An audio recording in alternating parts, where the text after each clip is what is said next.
വളരെ പരിചയമുള്ള ഒരു വേദഭാഗത്ത് നിന്ന് ഏതാനും ചില ചിന്തകൾ നിങ്ങളുമായിട്ട് പങ്കുവയ്ക്കുവാനാണ് ഞാൻ ആഗ്രഹിക്കുന്നത്.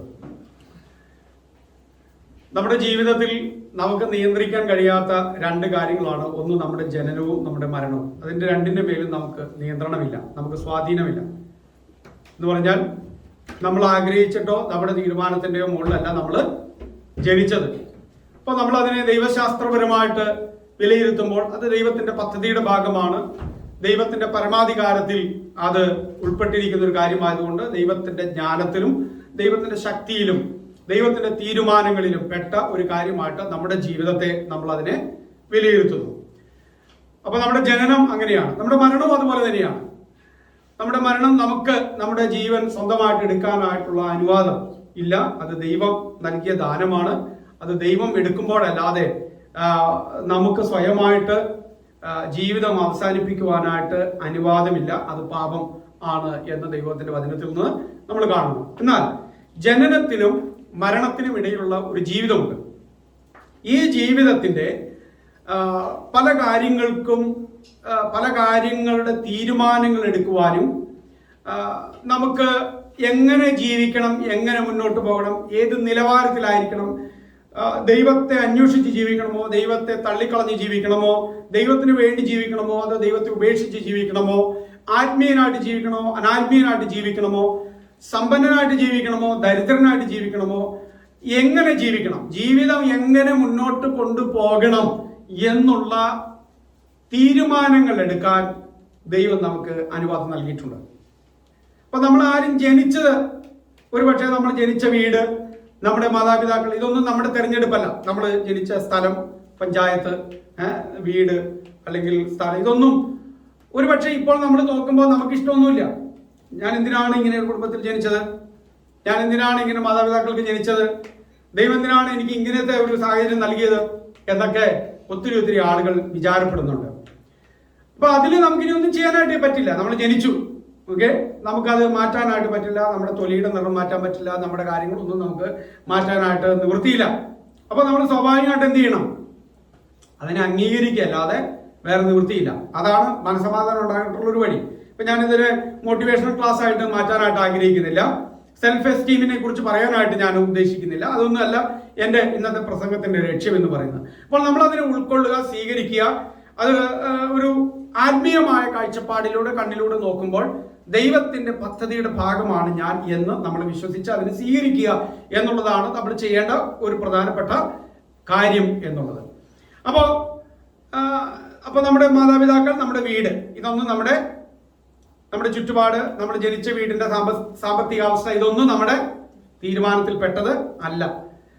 എന്നാൽ ജനിച്ചു കഴിഞ്ഞതിന് ശേഷം നമുക്ക് എങ്ങനെ ജീവിക്കാം എന്നുള്ളത് ദൈവം നമുക്ക് നൽകിയ സ്വാതന്ത്ര്യത്തിൽപ്പെട്ട കാര്യമാണ്. ആ തീരുമാനം ദൈവം നമ്മളിലേക്ക് നൽകിയിട്ടുണ്ട്. അങ്ങനെ ഒരു വ്യക്തിയുടെ ജീവിതം ഞാൻ നിങ്ങളുടെ മുമ്പിൽ അവതരിപ്പിക്കുകയാണ്. നിങ്ങൾക്ക് പരിചയമുള്ള, നിങ്ങൾക്ക് അറിയാവുന്ന ഒരു കഥാപാത്രത്തെ പഴയ നിയമത്തിൽ നിന്ന് കൊണ്ടുവരാനായിട്ട് ഞാൻ ആഗ്രഹിക്കുന്നു. 1 ദിനവൃത്താന്തങ്ങളുടെ പുസ്തകം 4-ാം അധ്യായം 9-10 വാക്യങ്ങളിൽ കാണുന്ന യബ്ബേസ് എന്ന് പറയുന്ന ഒരു ചെറുപ്പക്കാരന്റെ ജീവിതമാണ് നിങ്ങളുടെ മുന്നിൽ ഞാൻ അവതരിപ്പിക്കാനായിട്ട് താല്പര്യപ്പെടുന്നത്. 1 ദിനവൃത്താന്തങ്ങൾ, first chronicles chapter 4 verse 9 and 10. 1 ദിനവൃത്താന്തം 4-ാം അധ്യായം 9-10 വാക്യങ്ങൾ ഞാനതൊന്ന് വായിച്ച് കേൾപ്പിക്കാം. നിങ്ങളത് എടുത്തിട്ടുള്ളവർ അത് ശ്രദ്ധിച്ച് കേൾക്കുക. വളരെ പ്രാവശ്യം നമ്മൾ കേട്ടിട്ടുള്ള, നമ്മൾ ഒരുപക്ഷെ പല പ്രസംഗങ്ങളും കേട്ടിട്ടുണ്ട്. പക്ഷെ ഇന്ന് ദൈവത്തിന്റെ പരിശുദ്ധാത്മാവ് നമ്മളോട് എന്താണ് സംസാരിക്കുവാനായിട്ട് ആഗ്രഹിക്കുന്നത്, അല്ലെങ്കിൽ ഓർമ്മിപ്പിക്കുവാൻ ആഗ്രഹിക്കുന്നത് എന്നുള്ള ആഗ്രഹത്തോടെ, താല്പര്യത്തോടെ നമുക്ക് ദൈവസന്നിധിയിലായിരിക്കാം. യബ്ബേസ് തന്റെ സഹോദരന്മാരെക്കാൾ ഏറ്റവും മാന്യനായിരുന്നു. അവന്റെ അമ്മ, ഞാൻ അവനെ വ്യസനത്തോടെ പ്രസവിച്ചു എന്ന് പറഞ്ഞ് അവന് യബ്ബേസ് എന്ന് പേരിട്ടു. യബ്ബേസ് ഇസ്രായേലിന്റെ ദൈവത്തോട്, നീ എന്നെ നിശ്ചയമായി അനുഗ്രഹിച്ച് എന്റെ അതിര് വിസ്താരമാക്കുകയും നിന്റെ കൈ എന്നോട് കൂടെ ഇരുന്ന് അനർത്ഥം എനിക്ക് വ്യസനകാരണമായി തീരാതെ വണ്ണം എന്നെ കാക്കുകയും ചെയ്താൽ കൊള്ളാമായിരുന്നു എന്ന് അപേക്ഷിച്ചു. അവൻ അപേക്ഷിച്ചതിനെ ദൈവം അവന് നൽകി. ഇന്നത്തെ ഈ ഒരു ഭാഗത്തിന് ഏത് തലക്കെട്ട് കൊടുത്താലും അതിന് യോജിക്കാവുന്ന ധാരാളം തലക്കെട്ടുകളുണ്ട്. അപ്പോൾ ഞാൻ ഇന്ന് കൊടുത്തിരിക്കുന്ന ഒരു തലക്കെട്ട് എന്ന് പറയുന്നത് പക്വമായ പ്രാർത്ഥന ദൈവത്തെ ചലിപ്പിക്കും എന്നുള്ളതാണ്. പക്വമായ പ്രാർത്ഥന ദൈവത്തെ ചലിപ്പിക്കും. ഞാൻ ഉപയോഗിച്ചത് നിങ്ങൾ വളരെ ശ്രദ്ധിക്കണം. പ്രാർത്ഥന ദൈവത്തെ ചലിപ്പിക്കുമെന്ന് നിങ്ങൾ ധാരാളം കേട്ടിട്ടുണ്ട് അല്ലേ? അങ്ങനെയാണെങ്കിൽ എന്തുവാണെങ്കിലും ദൈവത്തോട് പ്രാർത്ഥിക്കാം, ആ പ്രാർത്ഥനകളെല്ലാം ദൈവം സാധിപ്പിച്ചു തരും എന്നുള്ളത് അല്ല ഞാൻ പറഞ്ഞത്. പക്വമായ പ്രാർത്ഥന. അപ്പോൾ നമുക്ക് ഈ വേദഭാഗം നിങ്ങൾ വായിച്ചിട്ടുള്ളവരാണ്, അറിഞ്ഞിട്ടുള്ളവരാണ്. ഈ യബ്ബേസിന്റെ പ്രാർത്ഥനയെ കുറിച്ച് ഒരുപക്ഷെ നിങ്ങൾ ധാരാളം കേട്ടിട്ടുണ്ട്. ഈ പ്രാർത്ഥനയുടെ 3 പ്രത്യേകതകൾ ഞാൻ ആദ്യം പറയുവാനായിട്ട് ആഗ്രഹിക്കുകയാണ്. ഈ പ്രാർത്ഥനയുടെ 3 പ്രത്യേകതകൾ, യബ്ബേസിന്റെ പ്രാർത്ഥനയുടെ 3 പ്രത്യേകതകൾ.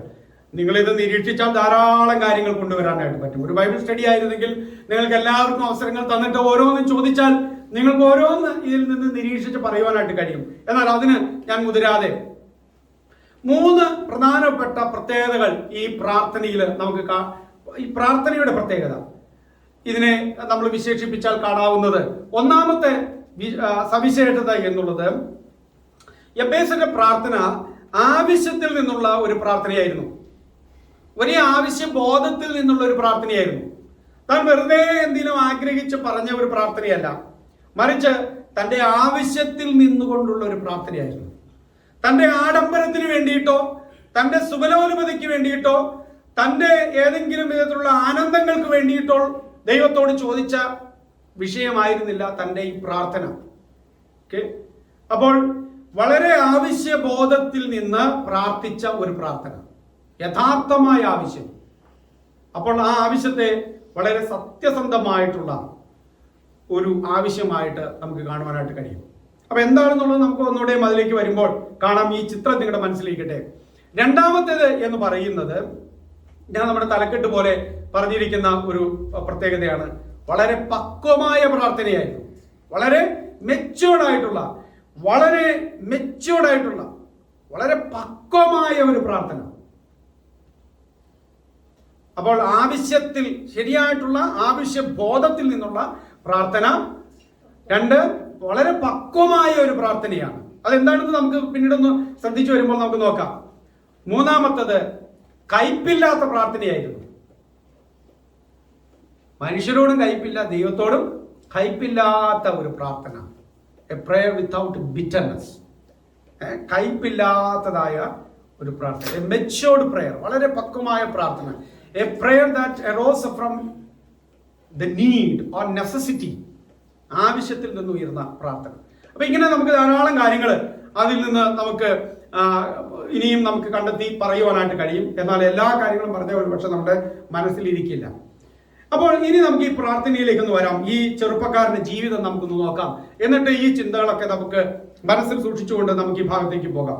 നിങ്ങൾ ദിനവൃത്താന്തങ്ങളുടെ പുസ്തകം 1 മുതൽ ഇങ്ങ് വായിച്ചു വന്നു കഴിഞ്ഞാൽ ഏകദേശം 7-8 അധ്യായങ്ങൾ വരെയും 8ാമത്തെ അധ്യായം വരെയും ഒത്തിരി ആളുകളുടെ പേരുകൾ രേഖപ്പെടുത്തിയിരിക്കുന്ന ഒരു അധ്യായമാണ് അല്ലേ?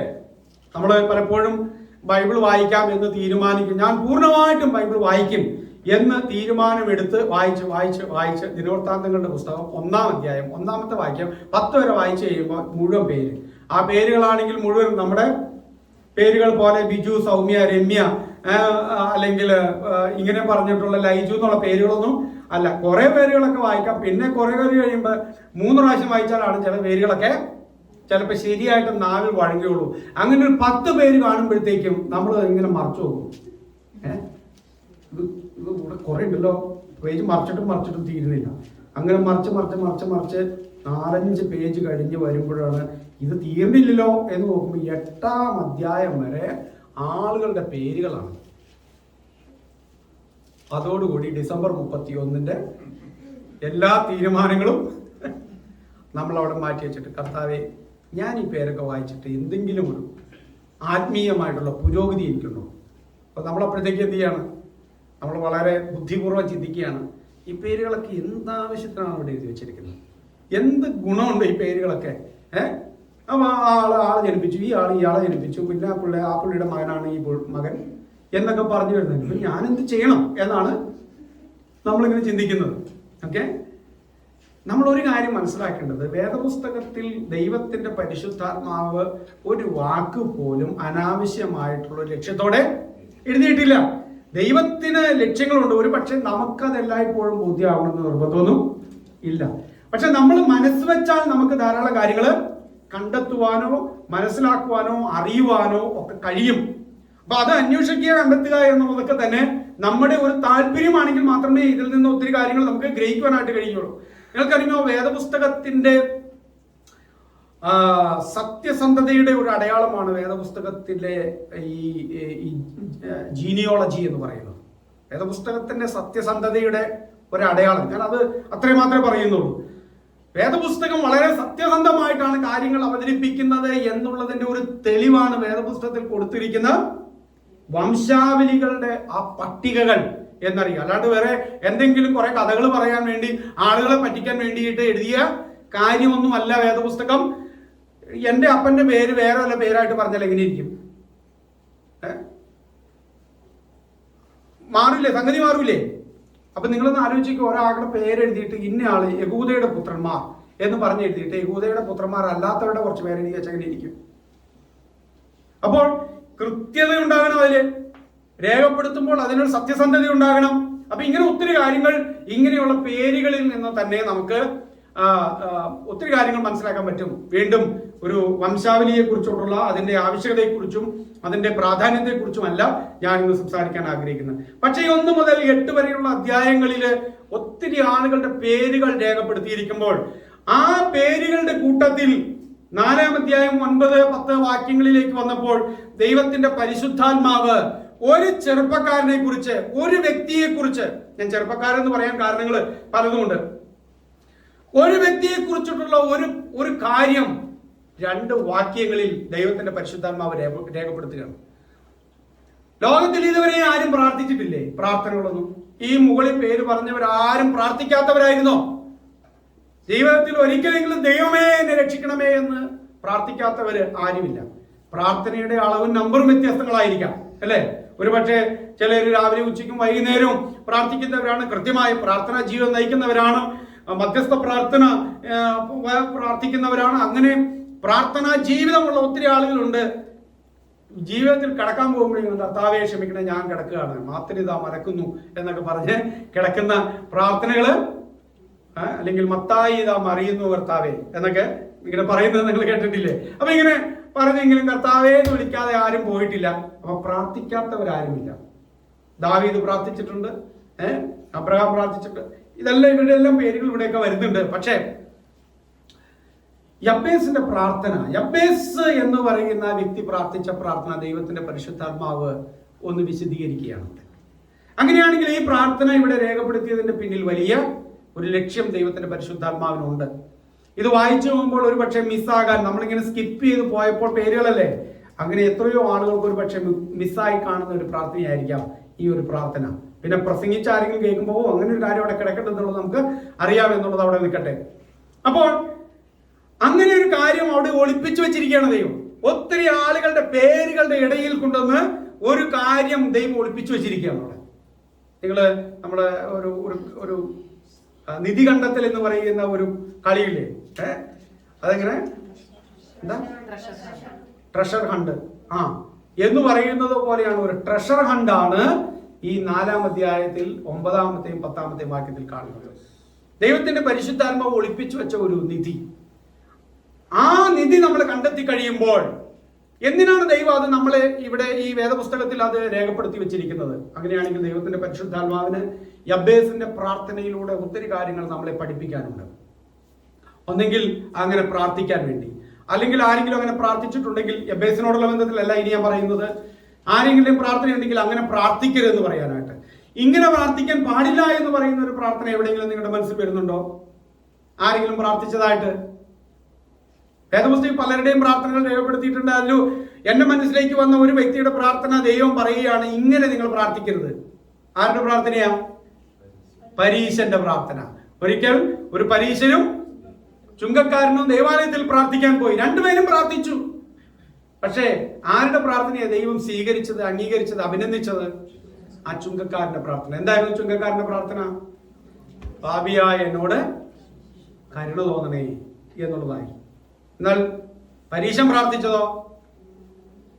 ദൈവസന്നിധിയിൽ തന്നെ താൻ നീതീകരിച്ച്, കർത്താവേ ഞാൻ ഉപവസിക്കുന്നവനാണ്, ഞാൻ ദശാംശം കൊടുക്കുന്നവനാണ്, ഞാൻ മാത്രമല്ല ആ നിൽക്കുന്ന മത്തായിയെ പോലെയോ ഈ നിൽക്കുന്ന മറിയാമയെ പോലെയല്ല ഞാൻ അവരെക്കാളൊക്കെ വളരെ ഡീസൻ്റ് ആയിട്ട് ജീവിക്കുന്ന ഒരാളാണ്. എൻ്റെ ജീവിതവും എൻ്റെ കുടുംബവും എൻ്റെ ഇടപാടുകളൊക്കെ വളരെ മനോഹരമാണ്. ഇതുകൊണ്ട് വൈ കാണ്ട് യു ബ്ലെസ് മീ എന്നുള്ളതായിരുന്നു. എന്നാൽ ചുങ്കക്കാരനാണെങ്കിൽ തൻ്റെ ജോലിയുടെ പ്രത്യേകതകളും തൻ്റെ സ്വഭാവവും ഒക്കെ അറിയാവുന്ന കർത്താവെ, ജീവിതത്തിൽ ഒത്തിരി കുറവുകളും തെറ്റുകളും ജീവിതത്തിൻ്റെ പരാജയങ്ങളും ഒക്കെയുള്ള ഒരാളാണ്.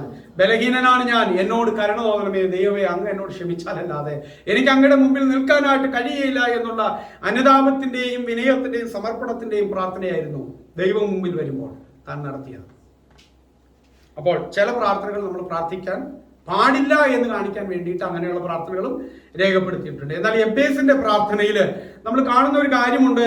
അത് അവസാനിക്കുന്നത് എങ്ങനെയായിരുന്നു? 10ാമത്തെ വാക്യത്തിന്റെ അവസാനത്തെ ഭാഗം, ദൈവം അവൻ അപേക്ഷിച്ചതിന് ദൈവം അവന് നൽകി.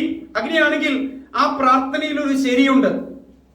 ആ പ്രാർത്ഥന ദൈവം അംഗീകരിച്ച ഒരു പ്രാർത്ഥനയാണ്, ദൈവം ശ്രദ്ധിച്ചൊരു പ്രാർത്ഥനയാണ്, ദൈവം മറുപടി നൽകിയ ഒരു പ്രാർത്ഥനയാണ്, ദൈവം അത് അപ്രൂവ് ചെയ്തൊരു പ്രാർത്ഥനയാണ്. അപ്പോൾ ഈ പ്രാർത്ഥന ഒരു നിധി പോലെ ഇവിടെ ദൈവം സൂക്ഷിച്ചിരിക്കുകയാണ്. അപ്പൊ ഇതിൽ നിന്ന് നമ്മൾ കണ്ടെത്തേണ്ട കുറെ പാഠങ്ങൾ, ജീവിതത്തിൽ നമ്മൾ മനസ്സിലാക്കേണ്ട കുറെ കാര്യങ്ങൾ ഇതിൽ ഉണ്ട് എന്നുള്ളത് നമ്മൾ മനസ്സിലാക്കുക. അപ്പോൾ യബ്ബേസിനെ കുറിച്ച് അവിടെ ധാരാളം ഒന്നും പറഞ്ഞിട്ടില്ല. എന്താണ് യബ്ബേസ്? ആദ്യത്തെ വാല്യം, യബ്ബേസ് തന്റെ സഹോദരന്മാരെക്കാൾ ഏറ്റവും മാന്യനായിരുന്നു. അപ്പൊ നമുക്ക് മനസ്സിലായി യബ്ബേസിന് ആരുണ്ട്? സഹോദരന്മാരുണ്ട്. യബ്ബേസ് തന്റെ സഹോദരന്മാരെക്കാൾ മാന്യനായിരുന്നു എന്നൊരു തർജിമയാണ് നമ്മളിവിടെ വായിക്കുന്നത്. മറ്റൊരു തർജിമ നമ്മൾ ഇംഗ്ലീഷിലൊക്കെ വായിച്ചാൽ കാണുന്നത് യബ്ബേസ് തന്റെ സഹോദരന്മാരെക്കാൾ മാന്യനായി തീർന്നു എന്നും ഈ നിലയിൽ വ്യാഖ്യാനിക്കാവുന്ന തർജിമകളും ഉണ്ട്. അതെന്ത് തന്നെയായാലും ഇത് യബ്ബേസ് പ്രാർത്ഥിച്ച് ദൈവം യബ്ബേസിനെ അനുഗ്രഹിച്ചതിന് ശേഷം ആണ് യബ്ബേസിന്റെ ജീവിത സാഹചര്യങ്ങളൊക്കെ മാറിയതിന് ശേഷം ആണ് എഴുത്തുകാരൻ ഇത് എഴുതുന്നത്. അതുകൊണ്ട് ഒരു സംക്ഷിപ്തം എന്ന നിലവണ്ണം തന്റെ ജീവിതത്തിന്റെ സാക്ഷ്യവും തന്റെ അവസ്ഥയുമാണ് ആ ഒറ്റ വാചകത്തിൽ ആദ്യം കാണുന്നത്. യബ്ബേസ് തന്റെ സഹോദരന്മാരെക്കാൾ ഏറ്റവും മാന്യനായിരുന്നു. ഒന്നെങ്കിൽ അവൻ മാന്യനായിരുന്നു, അല്ലെങ്കിൽ അവൻ മാന്യനായി തീർന്നു. അത് അവിടെ നിൽക്കട്ടെ. അപ്പൊ സഹോദരന്മാരുണ്ട്. ഇനി അടുത്തത് നമ്മൾ കാണുന്നത് അവന്റെ അമ്മ. അപ്പൊ അവൻ അമ്മയുണ്ട്. തീർച്ചയായിട്ടും യബ്ബേസ് ഉണ്ടാവണമെങ്കിൽ അമ്മയുണ്ടാവണമല്ലോ. അവന്റെ അമ്മയെ കുറിച്ചാണ് അവിടെ കാണുന്നത്. അപ്പനുണ്ടായിരുന്നു എന്ന് നമുക്കറിയില്ല, പക്ഷെ അവന്റെ അമ്മയെ കുറിച്ച് അവിടെ എഴുതിയിരിക്കുകയാണ്. അവന്റെ അമ്മ, ഞാൻ അവനെ വ്യസനത്തോടെ പ്രസവിച്ചു എന്ന് പറഞ്ഞ് അവന് യബ്ബേസ് എന്ന് പേരിട്ടു. അപ്പോൾ യബ്ബേസിന്റെ ജനനത്തെ കുറിച്ചാണ് അവിടെ രേഖപ്പെടുത്തിയിരിക്കുന്നത്. അമ്മ അവന് പേരിടാനായിട്ട് കാരണം എന്താ? അവന്റെ പേര് യബ്ബേസ് എന്നാണ്. യബ്ബേസ് എന്ന് പറഞ്ഞാൽ പേരിന്റെ അർത്ഥം എന്താ? സൺ ഓഫ് പെയിൻ, വേദനയുടെ മകൻ, വേദനയുടെ പുത്രൻ എന്നാണ് ആ വാക്കിന്റെ അർത്ഥം. ഇവിടെ ആരെങ്കിലും അങ്ങനത്തെ പേരുള്ളവരുണ്ടോ? സൺ ഓഫ് പെയിൻ എന്ന അർത്ഥം വരുന്ന വേദനയുടെ മകൻ, മകൾ എന്നുള്ള പേര് ആർക്കെങ്കിലും ഉണ്ടോ? ഇല്ല. നമ്മുടെ എല്ലാവരുടെയും പേര് എത്ര മനോഹരമാണ്.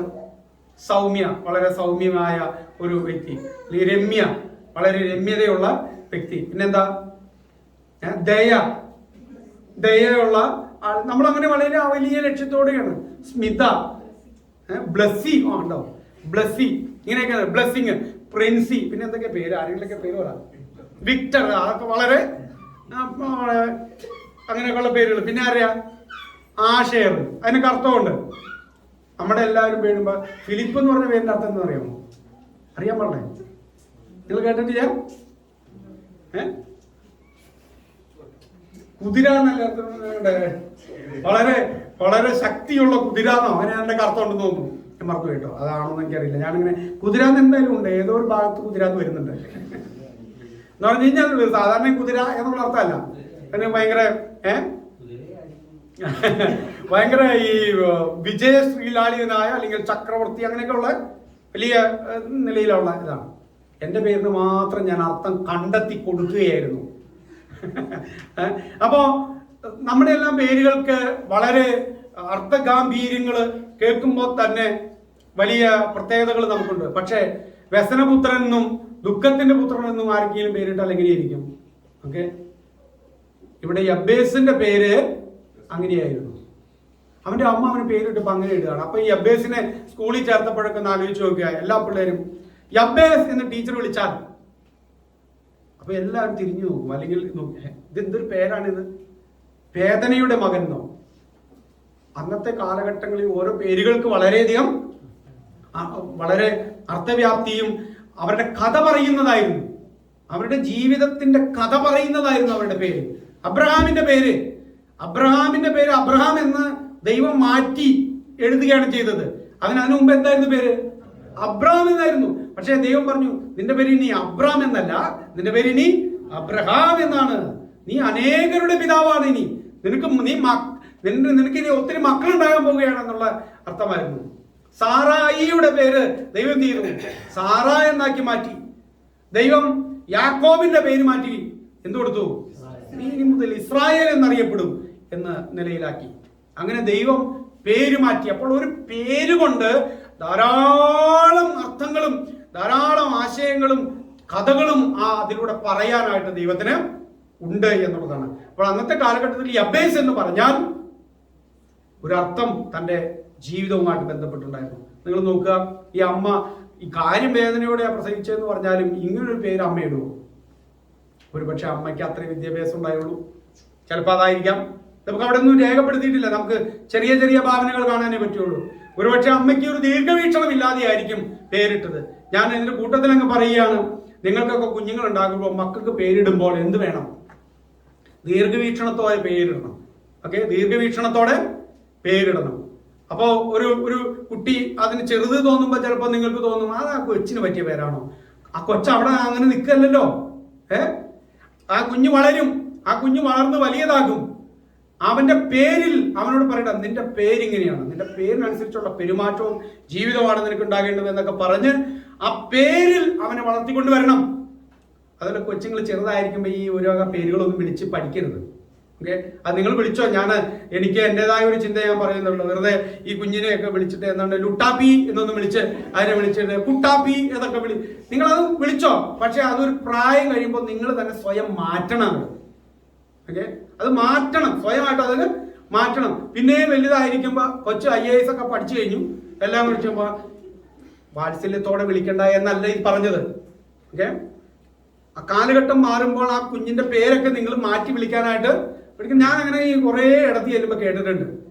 പക്ഷേ വേറൊരു കാര്യം പറയാം, എൻ്റെ അമ്മച്ചി എന്നെ ലൈജു എന്ന് വിളിക്കുന്നത് എനിക്ക് ഇഷ്ടമല്ല. അത് വേറെ കാര്യം, അതെൻ്റെ അമ്മയും ഞാനും തമ്മിലുള്ള ബന്ധം. പക്ഷേ നമ്മൾ ഈ ഒരു പേരിന് നമ്മൾ പേര് കൊടുക്കുമ്പോൾ ആ പേരിന് ഒരു സ്ഥലകാല ബോധം കൂടി നമുക്ക് അതിലുണ്ടാകണം. അതിനെ അങ്ങോട്ട് ബ്രാൻഡാക്കി മാറ്റരുത് പിന്നീട് ഒരിക്കലും. ഓക്കെ, നല്ല പേരുകൾ ആ പേര് തന്നെ വിളിച്ച് ശീലിക്കണം. ഓക്കെ, അതായിരിക്കും നല്ലതെന്ന് ഞാനൊന്ന് പറഞ്ഞെന്ന് മാത്രമേ ഉള്ളൂ. അതൊക്കെ നിങ്ങളുടെ സ്വാതന്ത്ര്യത്തിൽപ്പെട്ട കാര്യമാണ്. എൻ്റെ ഒരു ചിന്ത ഞാൻ പറഞ്ഞെന്ന് മാത്രമേ ഉള്ളൂ. അപ്പോൾ ഇവിടെ ഒരുപക്ഷെ ഈ അമ്മയ്ക്ക് വേണ്ടുന്ന വിധത്തിലുള്ള ദീർഘവീക്ഷണം ഈ മകനെ കുറിച്ച് ഉണ്ടായി കാണില്ല. അമ്മയുടെ അനുഭവം വെച്ച്, അമ്മയുടെ ഒരു അറിവ് വെച്ച്, അമ്മയുടെ ഒരു വേദന വെച്ചിട്ട് മകന് എന്ത് ചെയ്തു? അങ്ങ് പേര് കൊടുത്തു എന്നുള്ളതാകാം, നമുക്കറിയില്ല. ഇതൊന്നും ഇവിടെ പ്രസക്തമല്ല. പക്ഷേ അമ്മ അവന് യബ്ബേസ് എന്ന് പേരിടുകയാണ്. എനിക്കറിയാം ഒരു യബ്ബേസ് എന്നുള്ള പേര്, പക്ഷെ അവര് പേരിട്ടത് ഇപ്പൊ നമുക്കറിയാം ഈ അച്ചായനെ നിങ്ങൾക്കറിയാമല്ലോ, ചിലർക്കെങ്കിലും അച്ചായനെ അച്ചായന്റെ മകളുടെ മോന്റെ പേര്, അച്ചായന്റെ കൊച്ചുമകന്റെ പേര് യബ്ബേസ് എന്നാണ്.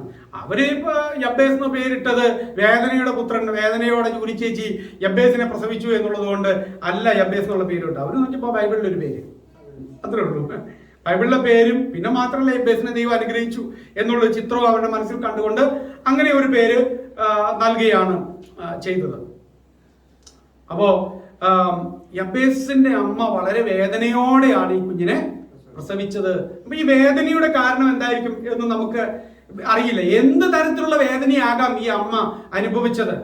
അപ്പോ ഒരമ്മയ്ക്ക് ഉണ്ടാകാവുന്ന, നമ്മൾ ഇമ്മീഡിയറ്റ് ചിന്തിക്കുമ്പോൾ ഒരു കുഞ്ഞിനെ പ്രസവിക്കുന്ന സമയത്ത് അമ്മയ്ക്കുണ്ടാകാവുന്ന ഒരു വേദന സ്വാഭാവികമായിട്ട് ആദ്യത്തെ ചിന്ത എന്താകാം? എന്ത് വേദനയാണ്? ശാരീരികമായിട്ടുള്ള ഒരു വേദനയാണ്, അല്ലേ? പണ്ട് കാലത്ത് അങ്ങനെയായിരുന്നല്ലോ. ഓപ്പറേഷൻ ഒന്നും അന്നുണ്ടായി. ഓപ്പറേഷനൊക്കെ ഇപ്പോഴത്തെ സിസേറിയനൊക്കെ ഇപ്പൊ വന്ന നമ്മുടെ ഈ ആധുനിക ശാസ്ത്രം വികസിച്ചതിന് ശേഷം ഉണ്ടായ കാര്യങ്ങളാണ്. പണ്ട് കാലത്ത് അങ്ങനെയായിരുന്നില്ല.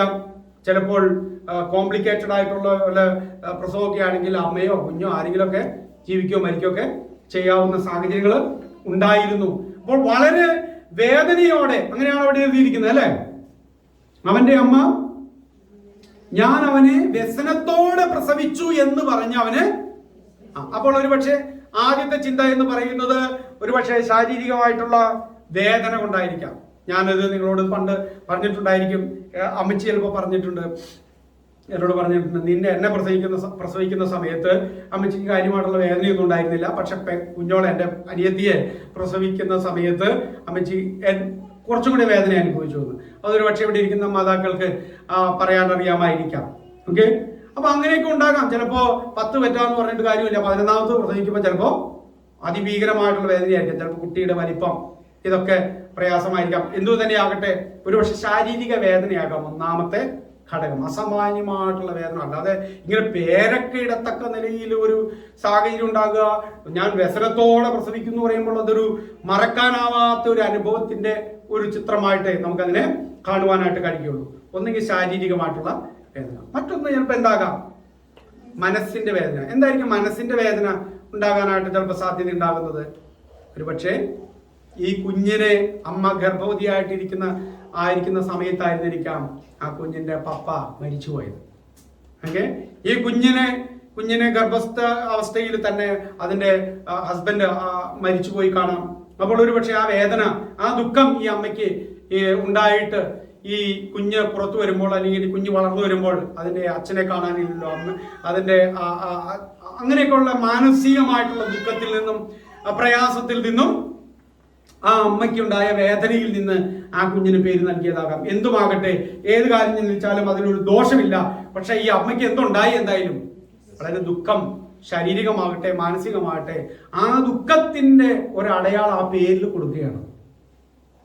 ഇനി അപ്പോൾ തന്റെ ജനനത്തിൽ തന്നെ വളരെ ദുഃഖത്തോടും വ്യസനത്തോടും കൂടി തന്നെയാണ് ഈ മകൻ വളർന്നു വരുന്നത്, അല്ലെ?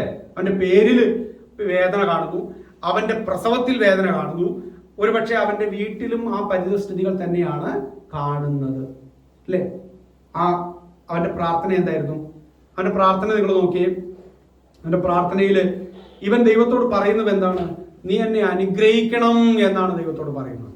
അപ്പോൾ എന്തോ അനുഗ്രഹിക്കണം എന്ന് പറയുമ്പോൾ സ്വാഭാവികമായിട്ട് ഇല്ലായ്മയുടെ കുറെ ചിത്രങ്ങൾ ചിലപ്പോൾ ഉണ്ടായിരുന്നിരിക്കണം, അല്ലെ? പിന്നെന്താ പറയുന്നത്? നീ എന്നെ നിശ്ചയമായി അനുഗ്രഹിച്ച് എന്റെ അതിര് വിസ്താരമാക്കുകയും, അതാണ് തന്റെ ആവശ്യം, അതിര് വിസ്താരമാക്കുക. അപ്പോൾ എന്താകാം അവിടെ? ഒരു ഇടുങ്ങിയ സാഹചര്യം. പഴയ നിയമ പശ്ചാത്തലത്തിൽ അതിര് വിസ്താരമാക്കുക എന്ന് പറഞ്ഞാൽ എന്താകണം എന്ന് നമ്മൾ ചിന്തിക്കുമ്പോൾ ആ പ്രാർത്ഥനയുടെ പിന്നിലെ അതിര് വിസ്താരമാക്കൽ എന്ന് പറയുന്നത് പണ്ട് കാലത്ത് അല്ലെങ്കിൽ പഴയ നിയമകാലത്ത് ഒരു വ്യക്തിയെ ദൈവം അനുഗ്രഹിച്ചിരിക്കുന്നു എന്നുള്ളതിന്റെ തെളിവാണ്. പഴയ നിയമത്തിൽ പഴയ കാലഘട്ടങ്ങളിൽ ജനങ്ങള് ദൈവം എന്നെ അനുഗ്രഹിച്ചിരിക്കുന്നു എന്നുള്ളതിന്റെ തെളിവാണ് ധാരാളം കന്നുകാലികൾ, മൃഗസമ്പത്ത് ഉണ്ടാകുക എന്നുള്ളത്. ഓക്കെ, മറ്റൊന്നാണ് ധാരാളം ഭൂസ്വത്തുകൾ ഉണ്ടാകുക എന്ന് പറയുന്നത്, ധാരാളം മക്കൾ ഉണ്ടാകുക എന്ന് പറയുന്നത്. ഓക്കെ, അപ്പൊ അന്നത്തെ അവരുടെ സമ്പാദ്യം, കാണപ്പെടുന്ന അനുഗ്രഹം എന്നൊക്കെ പറയുന്നത് ധാരാളം ഭൂസ്വത്തുക്കളും കന്നുകാലികളും അല്ലെങ്കിൽ മൃഗസമ്പത്തും ദാസീദാസന്മാരും അങ്ങനെ മക്കളും ഒക്കെ ഉണ്ടാകുന്നതാണ്. അപ്പൊ മക്കളില്ലാത്ത, നിങ്ങൾ വായിച്ചിട്ടില്ലേ, ഹന്നയെ പോലെ മക്കളില്ലാതെ ജീവിച്ചിരുന്ന ഒരു സഹോദരിക്ക് ഉണ്ടാകാവുന്ന വിഷമം എന്താണ്? സാറായിക്ക് ഉണ്ടായിരുന്ന വിഷമം എന്തായിരുന്നു? ഇതൊക്കെ നമുക്ക് പഴയ നിയമത്തിൽ കാണാം. അപ്പൊ മക്കളില്ലെങ്കിൽ ഉണ്ടാകുന്ന വിഷമം, പലതും ഇല്ലാതിരിക്കുന്നുവെങ്കിൽ ദൈവം അവരെ ശപിച്ചിരിക്കുന്നു, ദൈവം അവരോട് കരുണ കാണിച്ചിട്ടില്ല എന്നുള്ള ഒരു ചിന്ത ആളുകളുടെ ഇടയിൽ ഉണ്ടായിരുന്നു. അപ്പോൾ ഇവിടെ യബ്ബേസ് ദൈവത്തോട് പ്രാർത്ഥിക്കുകയാണ്, ദൈവമേ നീ എന്നെ അനുഗ്രഹിക്കണം, നിശ്ചയമായി അനുഗ്രഹിക്കണം, എന്റെ അതിര് വിസ്താരമാക്കണം. അപ്പോൾ എന്തായിരുന്നിരിക്കാം? പഴയ നിയമ ആ കാലഘട്ടത്തിന്റെ ആ ചിത്രം നമ്മുടെ മനസ്സിലേക്ക് വന്നാൽ എന്ത് ചിന്തിക്കാം? എല്ലാവർക്കും ഉള്ളതുപോലെ ഒരു വിശാലത ഒരു പക്ഷേ യബ്ബേസിന് ഉണ്ടായിരുന്നില്ല. ഇടുക്കം, ഞെരുക്കം. ഓക്കെ, ഒരുപക്ഷെ തനിക്ക് ആവശ്യത്തിനുള്ള പ്രോപ്പർട്ടി ഉണ്ടായി കാണുന്നില്ല, അല്ലെങ്കിൽ പ്രോപ്പർട്ടിയിലേക്ക് വഴി ഉണ്ടായി കാണില്ല, അല്ലെങ്കിൽ പ്രോപ്പർട്ടിയിൽ ആവശ്യമായിട്ടുള്ള ഫലഭൂയിഷ്ടമായിട്ടുള്ള വൃക്ഷലതാദികളോ അല്ലെങ്കിൽ വിളകളോ തനിക്കുണ്ടായിരുന്നില്ല. എന്തു തന്നെയാകട്ടെ, തനിക്ക് വളരെ പരിമിതികളുള്ള ഒരു വ്യക്തിയായിരുന്നു എന്ന് ആ പ്രാർത്ഥനയിലൂടെ നമുക്ക് സെൻസ് ചെയ്തെടുക്കാൻ പറ്റുന്നുണ്ട്. കാരണം അതിനാണല്ലോ പ്രാർത്ഥിക്കുന്നത്. കാറുള്ള ഒരാൾ കർത്താവേ എനിക്കൊരു കാർ തരണമേ എന്ന് പ്രാർത്ഥിക്കില്ല. കർത്താവേ എനിക്ക് കാർ തന്നതിന് സ്തോത്രം എന്നേ പറയുള്ളൂ. വീടില്ലാത്ത ഒരാൾ മാത്രമേ കർത്താവേ എനിക്കൊരു വീട് തരണമേ എന്ന് പ്രാർത്ഥിക്കുകയുള്ളൂ. ജോലിയില്ലാത്ത ഒരാളാണ് എനിക്ക് ജോലി തരണമേ എന്ന് പ്രാർത്ഥിക്കുകയുള്ളൂ. അപ്പോൾ ഇവിടെ യബ്ബേസ് പ്രാർത്ഥിക്കുകയാണ്, നീ എൻ്റെ അതിരി വിശാലമാക്കണം എന്ന് പറയുമ്പോൾ ഒരുപക്ഷെ തൻ്റെ ജീവിത സാഹചര്യം, താൻ വളർന്നു വന്ന തൻ്റെ വീട്ടിലെ സൗകര്യക്കുറവ്, തൻ്റെ വീട്ടിലെ തനിക്ക് ഭൂസ്വത്തുക്കളുടെ കുറവ്, ഇതൊക്കെ തനിക്ക് ഒരുപക്ഷെ അനുഭവിച്ചിരുന്നിരിക്കാം. അത് തനിക്കൊരു വേദനയുള്ളതായിരുന്നു. തന്നെ വളരെയധികം അസ്വസ്ഥതപ്പെടുത്തുകയോ വേദനിപ്പിക്കുകയോ ചെയ്യുന്ന ഒന്നായിരുന്നു തൻ്റെ ജീവിത സാഹചര്യം എന്നുള്ളത് തനിക്ക് നമുക്ക് ആ പ്രാർത്ഥനയിലൂടെ മനസ്സിലാക്കാനായിട്ട് സാധിക്കുന്നുണ്ട്. പിന്നെന്താണ്? നിന്റെ കൈ എന്നോട് കൂടെ ഇരുന്ന്. അടുത്ത വാക്ക്, അനർത്ഥം എനിക്ക് വ്യസന കാരണമായി തീരാതെ വണ്ണം. അപ്പോൾ അതിൽ നിന്ന് നമുക്ക് എന്താ സെൻസ് ചെയ്യാൻ പറ്റുന്നത്? എന്തോ ഒരു അൺഫോർച്ചുനേറ്റ് സ്റ്റേറ്റ് അല്ലേ, ഒരു ദോഷകരമായി തന്റെ ജീവിതത്തിൽ തനിക്കൊരു പക്ഷെ വലിയ ദുഃഖത്തിന് കാരണമായി തീരാവുന്ന എന്തോ ഒന്ന് തന്നെ അധികം തന്റെ ജീവിതത്തിൽ ഉണ്ട്. അനർത്ഥം എനിക്ക് വ്യസന കാരണമായി തീരാതെ വണ്ണം എന്നെ കാക്കണം. അപ്പോൾ ഏതോ ഒരു വേദനയിലൂടെ താനിപ്പോൾ കടന്നു പോവുകയാണ്. താൻ ജനിച്ചപ്പോഴേ തന്നെ എന്തുണ്ട്? താൻ ജനിച്ചപ്പോഴേ തന്നെ കുഞ്ഞായിരിക്കുമ്പോൾ തന്നെ തുടങ്ങിയതാണ് ഈ വേദന. ഇനി ഈ പ്രാർത്ഥന ഇങ്ങനെ പ്രാർത്ഥിക്കണമെങ്കിൽ ഈ പ്രാർത്ഥന വായിച്ചിട്ട് ഒരു കൊച്ചു പ്രാർത്ഥിച്ച പോലെയാണ് തോന്നിയത്. ഇതൊരു പ്രായമുള്ള, ഒരു വിവേകമുള്ള, ചിന്തിക്കാനും അങ്ങനെ കാര്യങ്ങൾ കൃത്യമായിട്ട് പറയാനും കഴിവുള്ള ഒരു വ്യക്തിയുടെ പ്രാർത്ഥനയല്ലേ ഇത്? അങ്ങനെയല്ലേ നമുക്ക് തോന്നുന്നത്. അല്ലാണ്ട് ഒരു ടീനേജുകാരന്റെ പ്രാർത്ഥനയായിട്ടോ അല്ലെങ്കിൽ ഒരു കൊച്ചുകുട്ടിയുടെ പ്രാർത്ഥനയായിട്ടോ ഒന്നുമല്ല. വളരെ ചിന്തിക്കുന്ന, കൃത്യമായി കാര്യങ്ങൾ മനസ്സിലാക്കിക്കൊണ്ട് അവതരിപ്പിക്കാൻ കഴിവുള്ള ഒരു വ്യക്തിയുടെ പ്രാർത്ഥനയാണ്. അതുകൊണ്ടാണ് ഞാൻ പറഞ്ഞത് ഒരു ചെറുപ്പക്കാരൻ എന്ന് ഞാൻ ആദ്യം പറഞ്ഞത് അതുകൊണ്ടാണ്. അപ്പോൾ താൻ വളരെ കൃത്യമായിട്ടാണ് പ്രാർത്ഥിക്കുന്നത്. താൻ വളരെ തൻ്റെ ജീവിതത്തിന്റെ ആവശ്യങ്ങളാണ് പ്രാർത്ഥിക്കുന്നത്. അപ്പൊ ഇവിടെ പറയുക, നിങ്ങൾ നോക്കുക, അവിടെ ഞാൻ പറയാൻ ഉദ്ദേശിച്ചത് തന്റെ ജനനത്തിലേ തുടങ്ങി വേദന. താൻ വളർന്ന് വന്ന് താൻ കാണുന്നത് മുഴുവൻ ഇടുക്കവും ഞെരുക്കവും ഒക്കെയാണ്, ഇല്ലായ്മകളൊക്കെയാകാം, വിശാലതയില്ലായ്മകളാണ്. ജീവിതത്തിന്റെ ജനനത്തിൽ തുടങ്ങിയ വേദന താൻ ഈ പ്രാർത്ഥന പ്രാർത്ഥിക്കുമ്പോഴും ഉണ്ട്. ആ വേദന വർഷങ്ങൾ മുന്നോട്ട് പോയപ്പോഴും ആ വേദനയ്ക്ക്, ആ ദുരിതത്തിന് മാറ്റമൊന്നും വന്നിട്ടില്ലായിരുന്നു. അവിടെ താൻ പ്രാർത്ഥിച്ചപ്പോൾ പറയുകയാണ്, അനർത്ഥം എനിക്ക് വ്യസന കാരണമായി തീരാതെ വണ്ണം എന്നെ കാക്കുകയും ചെയ്താൽ കൊള്ളായിരുന്നു. അപ്പോൾ ഒന്ന് താൻ പറയുന്നത്, ദൈവമേ നീ എന്നെ അനുഗ്രഹിക്കണം. തന്റെ പ്രാർത്ഥനയിലെ ഘടകങ്ങൾ നോക്കുക. ആ അനുഗ്രഹം, ദൈവമേ നീ എന്നെ അനുഗ്രഹിക്കണം, അതൊരു ജനറൽ ആയിട്ട് പ്രാർത്ഥനയാണ്. രണ്ടാമത് താൻ പറയുന്നത്, നിന്റെ കൈ എന്നോട് കൂടെ ഇരിക്കണം. എന്താ ഈ കൈ എന്നോട് കൂടെ ഇരിക്കുക എന്ന് പറഞ്ഞാൽ അർത്ഥം? നിന്റെ കൈ എനിക്ക് പ്രതികൂലമാകരുതേ, നിന്റെ കൈ എനിക്ക് അനുകൂലമാകണമേ എന്നൊക്കെ പറഞ്ഞാൽ എന്താ അർത്ഥം? വേദപുസ്തകത്തിന്റെ ഭാഷാന്തരത്തിൽ പറഞ്ഞാൽ ദൈവം എനിക്ക് അനുകൂലമായിട്ട് നിൽക്കണം. ദൈവത്തിന്റെ കൈ എനിക്ക് പ്രതികൂലമാകരുത് എന്ന് പറഞ്ഞാൽ, ദൈവമേ നീ എന്നെ ശപിക്കരുത്, എന്നെ തള്ളിക്കളയരുത്, നിന്റെ കൈ എനിക്ക് അനുകൂലമാകുക എന്ന് പറഞ്ഞാൽ നീ എന്നെ ചേർത്ത് നിർത്തണം, അല്ലെങ്കിൽ നീ എന്നെ അനുഗ്രഹിക്കണം, നീ എന്നോടൊപ്പം ഉണ്ടാകണം എന്നാണ് ആ പ്രാർത്ഥനയുടെ ആ വാക്കിന്റെ അർത്ഥം. അപ്പോൾ നിന്റെ കൈ എന്നോട് കൂടെ ഇരുന്ന്. അടുത്തത്, അപ്പൊ ദൈവത്തിന്റെ കൈ തന്നോട് കൂടെ ഇരിക്കണം, തനിക്ക് ബലം പകരണം, ശക്തി കൊടുക്കണം, തന്റെ കരങ്ങൾ പിടിക്കണം, തന്റെ ജീവിതത്തെ താങ്ങണം, തന്നെ ഉയർത്തണം എന്നാണ് താൻ പ്രാർത്ഥിക്കുന്നത്. മൂന്നാമത് താൻ പ്രാർത്ഥിക്കുന്നത് എന്താണ്? അനർത്ഥം എനിക്ക് വ്യസന കാരണമായി മാറുന്നത്. എന്റെ ഈ ഒരു അനർത്ഥത്തിലൂടെ താൻ കടന്നു പോകുന്നുണ്ടാകാം. ആ കടന്നു പോകുന്നതിൽ നിന്ന് താൻ പറയുകയാണ്, എനിക്കത് അതിദുഃഖത്തിന് കാരണമായി തീരരുത്, വ്യസന കാരണമായി തീരാതെ വണ്ണം എന്നെ കാക്കണം എന്നുള്ളതാണ്. അപ്പോൾ എത്ര കാര്യങ്ങളുണ്ട്? 1, 2, 3 പ്രധാനപ്പെട്ട കാര്യങ്ങളാണ് താൻ അവിടെ ദൈവത്തോട് പറയുന്നത്. അപ്പോൾ ഈ കാര്യങ്ങളെല്ലാം താൻ ദൈവത്തോട് പറയുകയാണ്. അപ്പോൾ വളരെ പക്വമായ പ്രാർത്ഥന. ഞാൻ നേരത്തെ പറഞ്ഞത് നിങ്ങൾ ഓർക്കുന്നുണ്ടോ? ആവശ്യത്തിൽ നിന്നുള്ള പ്രാർത്ഥനയാണ്.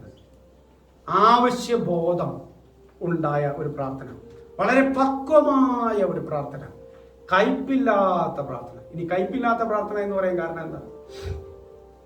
കയ്പില്ലാത്ത പ്രാർത്ഥന, ജീവിത സാഹചര്യങ്ങളോട് കയ്പില്ല, ജീവിത സാഹചര്യങ്ങളോട് കയ്പില്ല, വീട്ടുകാരോട് കയ്പില്ല, ദൈവത്തോട് കയ്പില്ല. ഓക്കെ, താൻ ഇവിടെ ദൈവത്തെ പഴിച്ച് ദൈവത്തെ തള്ളിപ്പറഞ്ഞ ഒരു ചരിത്രമല്ല എഴുതിയിരിക്കുന്നത്. മറിച്ച് എന്താ എഴുതിയിരിക്കുന്നത്? നിങ്ങൾ ആ 10ാമത്തെ വാക്യം ഒന്ന് നോക്കിയേ. യബേസ് ഇസ്രായേൽ ഇസ്രായേലിന്റെ ദൈവത്തോട്, താൻ ദൈവത്തോടെന്നല്ല പറഞ്ഞത്, യബ്ബേസ് ദൈവത്തോട് പ്രാർത്ഥിച്ചു എന്നല്ല എഴുതിയിരിക്കുന്നത്. പിന്നെന്താ വളരെ സ്പെസിഫിക് ആയിട്ട് അവിടെ പറയുക, ഏത് ദൈവത്തോടെ പ്രാർത്ഥിച്ചേ? ഇസ്രായേലിന്റെ ദൈവത്തോട്. താൻ ജനിച്ച് വീണത്, തൻ്റെ ജീവിത സാഹചര്യം, തൻ്റെ ഇപ്പോഴത്തെ സാഹചര്യം എല്ലാം തനിക്ക് ഞെരുക്കവും വേദനയും പ്രയാസവും ദുഃഖവും ദുരിതവും വിശാലതയില്ലായ്മയും ഒക്കെ ആയിരുന്നു. വളരെയധികം പരാധീനതകളിലേക്കാണ് താൻ ജനിച്ചു വീണത്, പരിമിതികളിലേക്കാണ് താൻ ജനിച്ചു വീണത്. ഞാൻ നിങ്ങളോട് പണ്ട് പറഞ്ഞിട്ടില്ലേ, ഞാൻ എൻ്റെ വീടിൻ്റെ അടുത്തുള്ള മേനോൻ സാറിനെ നോക്കിക്കൊണ്ട് ചിന്തിക്കുമായിരുന്നു. മക്കളില്ലാത്ത മേനോൻ സാറിനെയും മേനോത്തിയെയും നോക്കിക്കൊണ്ട് ചിന്തിക്കുമായിരുന്നു. ധാരാളം ഭൂസ്വത്തുക്കളും കാറും ബുള്ളറ്റും ട്രില്ലറും മാമ്പഴവും ചാമ്പക്കയും ഒക്കെ വിളയുന്ന ആ വീടിനെ നോക്കിക്കൊണ്ട് ഞാൻ ചിന്തിക്കുമായിരുന്നു, കർത്താവേ, ഈ മേനോന്റെ മകനായിട്ട് ജനിച്ചിരുന്നെങ്കിൽ എത്ര നന്നായിരുന്നു. ഞാൻ ചിന്തിച്ചിട്ടുള്ളൂ. ഞാൻ സ്കൂളിൽ പഠിച്ചപ്പോൾ എൻ്റെ വീടിൻ്റെ നമ്മൾ പരിമിതികളിൽ ജീവിക്കുന്നു. ഓക്കെ, യൂണിഫോമോ അല്ലെങ്കിൽ ചെരുപ്പ് വർഷത്തിൽ ഒരിക്കൽ മാത്രം ചെരുപ്പ്, ആ ചെരുപ്പ് തേയുമ്പോൾ തീരും, പിന്നെ അടുത്ത ചെരുപ്പ് അടുത്ത ഒരു ടൈം വരണം എന്ന് പറഞ്ഞാൽ അതിന് കാരണം വരണം. അല്ലാണ്ട് ആ ചെരുപ്പ് പൊട്ടി അല്ലെങ്കിൽ ചെരുപ്പ് തേഞ്ഞ് തീർന്നു എന്ന് പറയുന്നതിന്റെ പേരിൽ ചെരുപ്പില്ല. ഒരു കാരണം വേണം. ഒന്നെങ്കിൽ ഒരു കല്യാണത്തിന് പോകണം, അല്ലെങ്കിൽ ഒരു പള്ളി പെരുന്നാൾ വരണം, എന്തെങ്കിലും ഒരു പ്രധാനപ്പെട്ട കാരണം വരുമ്പോൾ മാത്രമേ ഒരു ചെരുപ്പ്. നിങ്ങൾക്കറിയുമോ, ഞാൻ ചെരുപ്പ് ഞങ്ങളുടെ പള്ളിയിൽ നിന്ന് ചില ആളുകൾ ഉപേക്ഷിച്ചിട്ടിട്ട് പോയിട്ടുണ്ടായിരുന്നു. ഞങ്ങൾ പണ്ട് യാക്കോബായ പള്ളിയിൽ കൂടിക്കൊണ്ടിരിക്കുന്ന സമയത്ത് ഇഷ്ടം പോലെ ആളുകൾ വരുന്നുണ്ട്. ചിലർ ചെരുപ്പ് മറന്നിട്ടിട്ട് പോകും. അപ്പം മറന്നിട്ട് പോകുന്ന ചെരുപ്പുകൾ അവിടെ കിടക്കുന്നുണ്ടാവും. അപ്പം അതിൽ എനിക്ക് പാകമുള്ള ചെരുപ്പ് ഞാൻ തിരഞ്ഞെടുത്ത് ഉപയോഗിച്ചിട്ടുണ്ട്. ഓക്കെ, അപ്പോൾ അങ്ങനെയെല്ലാം കടന്നുപോയ സമയത്ത് ഒരു നിക്കർ അതിൻ്റെ ബട്ടൺസ് കുറയുമ്പോൾ പൊട്ടും. പിന്നെ അതിങ്ങനെ വലിച്ച് ഇങ്ങനെ അഡ്ജസ്റ്റ് ചെയ്ത് പിന്നെ നമ്മളിങ്ങനെ പുറകിൽ കുറെ പണ്ടത്തെ കളികൾ കണ്ടില്ലേ, പാറയിലൂടെ ഒരേ, നിങ്ങളെ പോലെ മൊബൈലൊന്നും പിടിക്കാനില്ല. അന്ന് പാറ കയറ്റം, പാറയിൽ നിന്ന് താഴത്തേക്ക് വരിക, മരത്തിൽ നിന്ന് താഴത്തേക്ക് വരിക, ഇതൊക്കെയാണ് കളികളെല്ലാം. ഇങ്ങനെ ഊർന്നിറങ്ങലൊക്കെയാണ്. അപ്പോൾ നിക്കറിൻ്റെ പുറകുവശത്ത് 2 ഹോൾ ഇതുപോലെ ഉണ്ടാവും. അപ്പം നടന്നു പോകുമ്പോൾ ഒരെണ്ണം അടയും, മറ്റൊന്ന് തുറക്കും, ഇങ്ങനെ. അപ്പോൾ പിന്നെ ചോദിക്കും, എടാ എന്താണ് അതിനെ പാകിസ്ഥാൻകാർ വെടിവെച്ചതാണോ? ഇത് എൻ്റെ മാത്രം അനുഭവം അല്ല കേട്ടോ. നിങ്ങൾ വിചാരിക്കുന്നത് പോലെ ഐഷു പാസ്റ്റർ മാത്രമാണ്, അങ്ങനെയൊന്നുമല്ല. ഇവിടെ ഇരിക്കുന്നത് നിങ്ങൾ പലരും എന്നേക്കാൾ വലിയ ജീവിത സാഹചര്യങ്ങളിലൂടെ വന്നവരാണ്. എൻ്റെ സമപ്രായക്കാരായ പിള്ളേർ ഇങ്ങനെയൊക്കെ തന്നെ വളർന്നത്. എന്നിട്ട് ഞാൻ മാത്രം ഏതാണ്ട് വലിയ കഷ്ടതയിലൂടെ വന്നു എന്ന് പറയാൻ വേണ്ടിയിട്ടല്ല. അങ്ങനെ ഒരു കാലഘട്ടം ഉണ്ടായിരുന്നു. ഒരു പക്ഷേ ഡാഡിയെ പോലെ നിങ്ങളെ ഇവിടെ പ്രായമുള്ളവർ, നിങ്ങൾക്കൊക്കെ അതിനേക്കാൾ വലിയ കാര്യങ്ങൾ പറയാനായിട്ടുണ്ട്. ഞാൻ പറയുന്നത് വളരെ പരിമിതികളുടെ ഉള്ളിലേക്കാണ് ഈ ചെറുപ്പക്കാരനും ജനിച്ചു വീണത്. പരിമിതികളുടെ ഉള്ളിലേക്ക്. ഇന്നും ഒരു പക്ഷേ അങ്ങനെയല്ലെങ്കിലും മറ്റൊരു വിധത്തിലുള്ള പരിമിതികൾ ഇവിടെ അനുഭവിക്കുന്നവർ പലരുമുണ്ട്. ഓക്കെ, ഇന്നും ഒരുപക്ഷെ വാടക വീട്ടിൽ കഴിയുന്നവര് ഓരോ വാടക സമയം വരുമ്പോഴും കർത്താവെ എങ്ങനെയാ വാടക കൊടുക്കാനായിട്ട് പറ്റും എന്ന് ചിന്തിച്ച് എല്ലാം നുള്ളിപ്പറക്കിക്കൊണ്ട് ജീവിതത്തിന്റെ ചെലവുകളൊക്കെ വളരെ കൃത്യമായിട്ട് ഇങ്ങനെ അളന്ന് കുറിച്ച്, ഒരു മീൻ മേടിക്കണമെങ്കിൽ അത് 10 പ്രാവശ്യം ചിന്തിച്ച്, ഇറച്ചി മേടിക്കണമെങ്കിൽ അത് 10 പ്രാവശ്യം ഒന്ന് ആലോചിച്ചിട്ട് എത്ര കാശാകും, ഏറ്റവും വിലക്കുറവുള്ളത് 10 രൂപയാണെങ്കിൽ പോലും അത് അവിടെ പോയി മേടിക്കാമെന്ന് ചിന്തിച്ച് ഓരോ സാധനങ്ങൾ നോക്കുമ്പോഴും അതിന്റെ വില എന്താണെന്ന് കൃത്യമായി നോക്കി, ഇവിടെ 5 രൂപ കുറവുണ്ട്, ഇവിടെ 2 രൂപ കുറവുണ്ട് എന്ന് നോക്കി ജീവിതം കൊണ്ടുപോകുന്ന എത്രയോ ആളുകൾ നമ്മുടെ ഇടയിലുണ്ട്. അതില്ലാതിരിക്കുന്നവരുണ്ട്.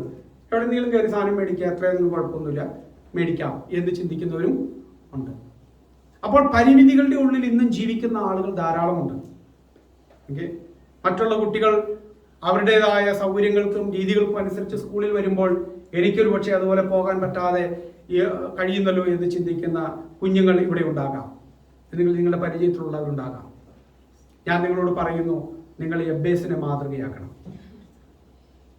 നിങ്ങളും ഞാനും ജനിച്ചു വീണത് എൻ്റെയും നിങ്ങളുടെ ഒരു തെറ്റൊന്നുമല്ല. പക്ഷേ ജീവിത സാഹചര്യങ്ങൾ, ഒരു പോയിന്റ് എന്ന് പറയുന്നത്, തൻ്റെ ഭൗതിക സാഹചര്യങ്ങൾ തന്നെ ദൈവത്തിൽ നിന്ന് അകറ്റിയില്ല. തൻ്റെ ജീവിതത്തിന്റെ സാഹചര്യങ്ങൾ തന്നെ ദൈവത്തിൽ നിന്ന് അകറ്റിയില്ല. താൻ വളരെ തൻ്റെ പേരിൽ തന്നെ തനിക്ക് അസ്വസ്ഥതയുള്ളവരാണ്. ഇവിടെ ഇരിക്കുന്ന നിങ്ങളോട് പലരോടും ചോദിച്ചാൽ നിങ്ങളുടെ പേരൊന്നും പലർക്കും ഇഷ്ടമുള്ളവരല്ല, അല്ലേ? ഈ പേര് കേട്ടെ, ഇതിലും നല്ല പേരുണ്ടായിരുന്നു, ചൂടെ നല്ല പേര് ഇടായിരുന്നല്ലോ അപ്പേ എന്ന് ചിന്തിച്ചവരുണ്ടാകാം. ഓക്കെ, അപ്പൊ പേരിൽ തന്നെ യബ്ബേസിന്റെ പേര് വളരെ ദുഃഖമുള്ളതായിരുന്നു. തൻ്റെ അമ്മ തനിക്കിട്ട പേര്, തൻ്റെ സഹോദരന്മാരെക്കാൾ മാന്യനായിരുന്നു എന്നാണ് ഇവിടെ വായിക്കുന്നത്. പക്ഷെ പരിമിതികളുടെ ഉള്ളിലേക്ക് താൻ ജനിച്ച് വളർന്നു വന്ന ഒരു ചെറുപ്പക്കാരൻ. പക്ഷേ തൻ്റെ ജീവിത സാഹചര്യങ്ങൾ, തൻ്റെ പരിമിതികൾ, തൻ്റെ ഇല്ലായ്മകൾ, തൻ്റെ കുറവുകൾ, തൻ്റെ പേരിൻ്റെ പോരായ്മകളൊന്നും തന്നെ ദൈവത്തിൽ നിന്ന് അകറ്റിയില്ല. Praise the Lord. തന്നെ ദൈവത്തിൽ നിന്ന് അകറ്റിയില്ല. താൻ ഈ ദൈവത്തെ ഉപേക്ഷിച്ചില്ല. താൻ നല്ല പ്രായവും പക്വതയും ഇങ്ങനൊരു പ്രാർത്ഥന പ്രാർത്ഥിക്കണമെങ്കിൽ, ആ വളരെ പക്വമായ ഒരു പ്രാർത്ഥന പ്രാർത്ഥിക്കണമെങ്കിൽ ഇതുവരെയും തൻ്റെ ജീവിതത്തിൽ തനിക്ക് താൻ ആ ദൈവത്തെ, ഇസ്രായേലിന്റെ ദൈവത്തെ, എന്നാൽ വേറെ ഏതെങ്കിലും ദൈവങ്ങളൊക്കെ ചുറ്റുപാടുണ്ട്. താൻ ജീവിച്ച ചുറ്റുപാടുകളിൽ പല ജാതീയ ദേവന്മാരും പല ദൈവങ്ങളും ഉണ്ടായിരുന്ന അനുഗ്രഹത്തിന് വേണമെങ്കിൽ അവരുടെയൊക്കെ അടുത്തേക്ക് വേണമെങ്കിൽ പോയി പിശാച് പറഞ്ഞില്ലേ, എന്നെ ഒന്ന് വീണ് നമസ്കരിച്ചാൽ മതി, നിനക്ക് ഞാൻ ഇതെല്ലാം തരാമെന്ന് ദൈവം തമ്പുരാനോട് പോലും പിശാച് പറഞ്ഞവനാണ്. ദൈവം തമ്പുരാനോട് പോലും. അപ്പൊ ഈ കാണുന്ന എല്ലാ അനുഗ്രഹങ്ങളും ദൈവത്തിന്റെ ആണെന്ന് വിചാരിക്കരുത്.